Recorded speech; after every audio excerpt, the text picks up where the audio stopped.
I'm looking at another pre-built PC today, another one from Skytech on Amazon. Now, this one is interesting because of the price, and I wanted to take a look at this one and just see if it is a good sort of setup for the price that you are going to be paying for this system. Now, this is the Skytech Nebula gaming PC desktop. Now, they have a few of these, and this one is a Ryzen 5 5500, so not the newest thing in the world. It is an AMD RX 6400. That might be a big problem. We'll get to that. And it is a 4 gigabyte VRAM GDDR6 graphics card there. We have a 500 gig SSD standard, 16 gigs of DDR4 RAM, a 650 watt gold rated power supply. It comes with Wi-Fi built in, and it comes with Windows 11 Home. Now, right off the bat, I can tell you this is not going to be the sort of system that is going to play all of your games at high graphics, and it is going to struggle to even play some games, such as your new games like your Black Myths, and even some lesser games like Call of Duty and what's the other one, famous shooter, Fortnite. It'll even struggle to play those at ultra graphics. Now, if we take a look at it, I mean, it's a fine-looking PC. It really depends on what you like. PCs are so standard now. You know, PCs are so custom that it's just sort of come around to all looking the same again. But, I mean, it looks fine. It seems like it has good thermals. It comes with some nice fans. So, all in all, I mean, I've looked at this PC a few times now, this case and fan setup, and, you know, you get a decent CPU cooler. You know, you get a decent case with good airflow. So, you know, that kind of stuff seems fine. That's not really what I'm looking at today. I'm looking at the performance. Now, the Ryzen 5500 is a 6-core CPU. And while that is fine for most gaming, it's fine for all gaming really, but if you're talking high refresh rate, anything above HD, it is going to struggle to keep up with that. But you know, for a graphics card like this, it might even be overkill, because this graphics card is just so low on the order of graphics cards today that it's just not even worth taking a look at, to be honest. Pairing that, we have a 512 gig SSD, an NVMe drive, M.2 drive. I'm sure it's a decent one. I don't know exactly what it is. It's probably a Gen 3, looking at this AM4 system. We would be lucky if we do get a Gen 4, but it doesn't say. So, yeah, and it comes with a high-performance air cooler. That's fine. I'm sure it works well. But then, you know, when you get to the RAM, it has 16 gigs of RAM, which is fine for most gaming still. There's going to be very few games that actually push to get more of that, more than that amount of RAM. So that's not really an issue. But then when you get to the graphics card, and this is where it gets complicated, you get the RX 6400 4 gigabytes. Now, this is not a good graphics card. If you take a look at the order of AMD graphics cards, we have the RX 6400 when it comes to modern graphics pretty much at the lowest rung. So the RX 6600 XT and 6600 base are known as pretty good HD cards now. When they came out, they were really good HD cards.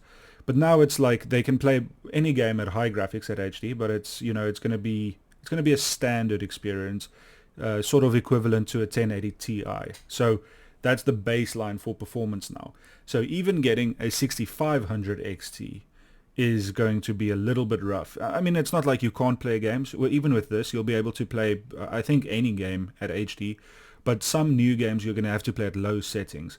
And even games like Counter-Strike 2, you're not going to be able to max that out and still get high refresh rate returns on your FPS.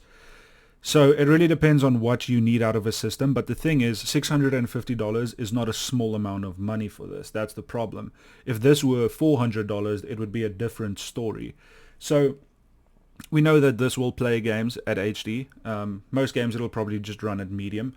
But can we do better than this? And I'm not even going to build a PC myself. I'm just going to take a look at something else that's on the store here. So another system that is actually $50 cheaper is the STG Auburn, which is just another one of these pre-built companies. gaming PC desktop, and this one is standard for them, so it's sort of the same thing, it's just a different company. And again, the case is fine. This one has a bit less ventilation, so it's a little bit more closed off, but it's basically the same thing. The case is fine. You get a cooler, you get some nice fans, whatever. I think, in my opinion, this one looks a bit better, but that doesn't really matter for performance. So with this one, you get an RTX 2060. Now, this is a 6 gig card, which is not amazing by today's standards, but it is better than a 4 gig card. And where the big difference comes in with this is the fact that you get access to things like DLSS, which is going to be a big helper when you buy a PC in this price range. Now, this does only have a Ryzen 5 2nd gen, the 2600, which is also a 6-core processor, but it's a Zen 2 processor rather than a Zen 3. So you do lose a bit of speed there in the processing, but you know, the processor was too fast for the graphics card anyway in the previous PC. You also get 16 gigs of RAM, 512 gig SSD, you get Wi-Fi, you get fans, you get Windows, all of that kind of stuff. So we're really just looking at the processor, the RAM, and the GPU in terms of performance. When you look at the ratings, this one has 38 ratings and 4 stars. This one has 16 ratings and 4 stars. So they are rated the same, but this one has twice the amount of ratings. So that's a bit more trustworthy. But this one is just a much better value because, you know, specifically because you can make use of DLSS, this is just going to be a better PC to buy. Because the 2060, again, also isn't the newest thing on the market, but when it comes to HD, you have 2 gigs more VRAM, so you're going to be able to play most games at high settings, and when you switch on DLSS, you'll get comfortable frame rates. So for me, I would rather go for something like this, just to compare to this Skytech PC. But when you're building when you're shopping for these pre-built PCs, you just have to look around on the store to see what is actually going to be best for you, because there's always going to be a whole bunch of options. But as we are looking at this one specifically, let's do a prospective view on how this would perform in gaming, and let me prove to you why you shouldn't buy this. So first off, thank you to the channel that we are using to see this these benchmarks, and this is one I use often, Shadow 7. Thank you to them for providing us with this. The funny thing is, when I was looking for a video to use to show why you shouldn't buy this pre-built PC, the first one I found was another tech YouTuber, which is I'm not going to say his name or anything, but it's an ad for a similar PC, telling you that this is the best PC you can buy with $600. And it is funny how wrong that is, because, well, let me show you why. So here we are looking at Rainbow Six Siege. Now keep in mind, at this point this game must be 10 years old, and it's built on very old architecture. Now the PC does fine. It gets an average of 123 FPS, but we are playing at 1080p low with very high textures, which is fine because that makes it look a little bit better, and we are using FXAA. So, 126 is okay, but if you compare this to, say, the 2060, this is going to be less than half of what that graphics card would do. So already this is very playable, but it's not even on full graphics, and it is not even reaching 144. Let's take a look at GTA 5, another game that's very old at this point. And we are looking at an average of 65 FPS. We are looking at 1080p very high, no anti-aliasing, and advanced settings off. So very high graphics, but no special settings.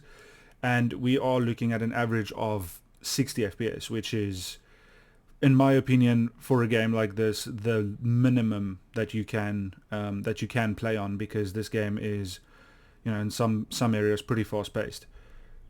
So not a great result there. Red Dead Redemption 2 is going to be a bloodbath. We are looking at an average of 44 FPS with 1080p balanced. Now, maybe that's not a bloodbath. Maybe that's actually a little bit better than I suspected. But keep in mind, this system has a 5600X, which is the next CPU. I couldn't find one with the 5500, but it is also a 6-core CPU, so it's going to be quite close. You might lose 1 or 2 frames. So this is playable. I mean, it's 40, it's basically 40 FPS, 1080p balanced. But, if you want to get to like 50, which is a bit more playable, you're going to have to put it on low. So it's, and this is like an 8-year-old game at this point. So far, not looking too good. Forza is probably going to do okay. 61 average with 1080p high. So that's not too bad. That's playable for a car game. Let's take a look at Fortnite. 1080p low, PM. I don't know what PM means. Performance mode. And we are looking at 175, but this is basically as low as Fortnite's graphics goes, and there's still a bit of stuttering. So this system isn't going to be the best thing for playing Fortnite. Now, can you play Fortnite? Sure, you can. You can play all of these games, and if you're happy with lower frame rates, more power to you. But this is about price to performance. Let's take a look at Days Gone, one of my favorite games. Average of 40 basically at 1080p high, so that's okay. I would probably turn it down to medium and then just play at like 50 average, because 40 is just a bit too low. 50 I can still do. So it's an okay result. It's not good, but it's okay. Let's take a look at Cyberpunk. That's not going to be good, but we'll try. 1080p low, FSR Ultra, and we are looking at 53 average. So this is again as low as Cyberpunk goes at 1080p, and we are barely getting a playable result. So, this just kind of proves my point. I just wouldn't buy this PC. I mean, you can play games. I'm not saying that it's useless so that you can't play anything, but if you're taking a look at what you can get for the money, for $600, just by getting the other system, which is not even a great value in itself, but it's a lot better than this, you're probably going to double your FPS in most games. And if you go a step further and you buy the parts yourself, you can get much better for $600. And if you take it one more step further, you go second hand, you could probably get something with a 3070 in it for $600 these days.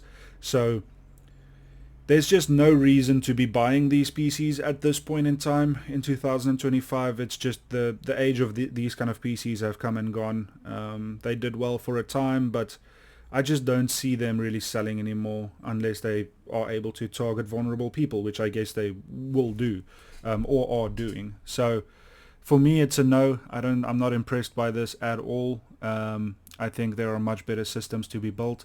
If you can find a way to put a RX 6600 XT in this PC, that's already a big difference.